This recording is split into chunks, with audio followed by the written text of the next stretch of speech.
السلام عليكم ورحمة الله وبركاته. ازيكم حبايب قلبي، عاملين ايه؟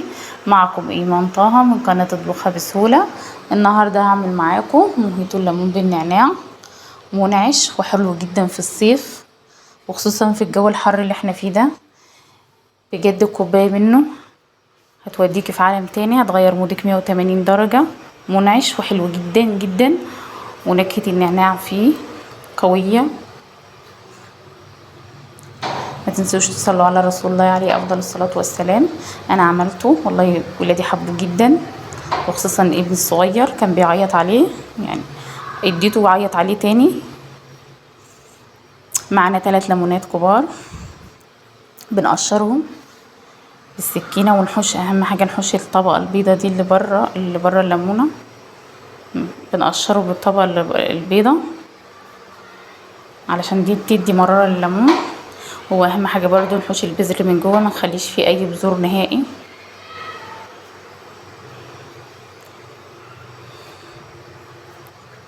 انا هنا بحوش البذر منه.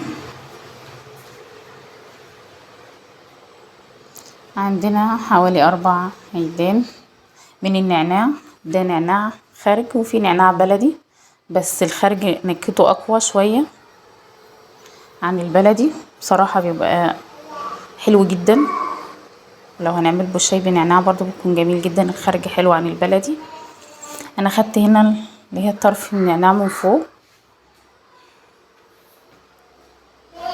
وهنحط النعناع والليمون في الخلاط ونضربه كويس جدا لحد ما النعناع يختفي تماما. وهنحط كوباية من المية، عليهم عيدان النعناع، عليهم ال3 ليمونات الكبار. هنفضل نضرب فيهم لحد ما يندمجوا كويس جدا مع بعض ويختفي. هنا بعد انا ما ضربته في الخلاط كويس جدا، بصفيه بالمصفى الصغيرة دي زي ما انتم شايفين.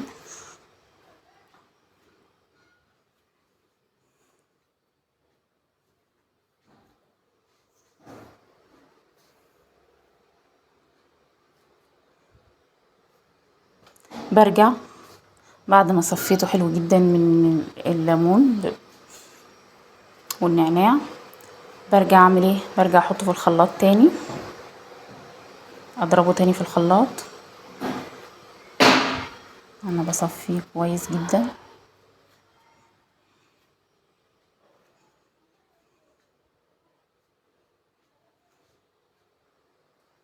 ده يعتبر كده عصير خام. هبدأ بقى افكه.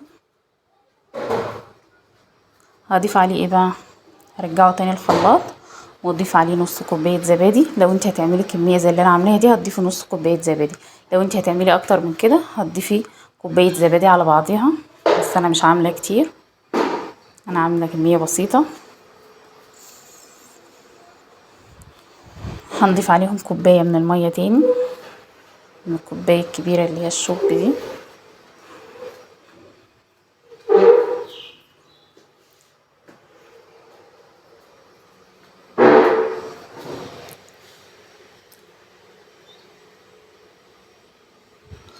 وهنضيف عليهم نص كوبايه من السكر.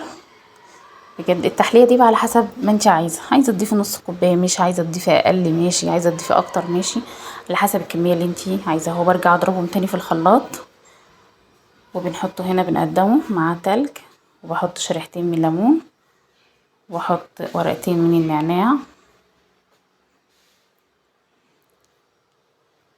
وبصفي عليه العصير.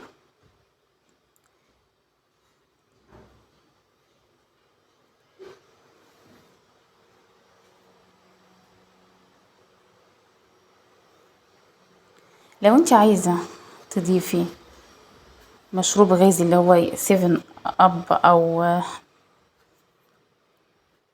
او سبرايت ماشي، لو انت حابه، بس بجد بيخليه طعم ونكهه قويه جدا وبيكون طعمه احلى.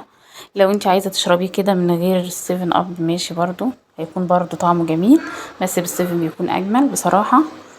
عايزه تحطي نص 7 ونص العصير ماشي. عايزه تخلي 3/4 زي ما انا عامله، وربع بس عصير، والربع 7، زي ما تحبي، وكله اختيارك. بس اهم حاجة ما تعمليهش قبلها بفترة، يعني يفضل قبل ما تعمليه، قبل ما تحبي ان انتوا تشربوه تعمليه على طول، ما تعمليهاش قبلها بفترة وتسيبيه في التلاجة لانه بيمرر تلقائي، الليمون طبيعته بيمرر. بس هتعمليه قبلها مثلا ب10 دقايق قبل ما تشربوه، ما يتكترش عن كده. بجد والله طعمه تحفة، جربوه. ولو انتي جربتيه متنسيش تقولي لي رأيك في التعليقات.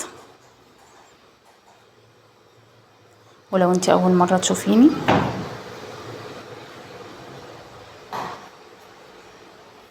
ما تنسيش تشتركي في القناة وتفعلي زر الجرس علشان يوصلكم مني كل جديد. والسلام عليكم ورحمة الله وبركاته.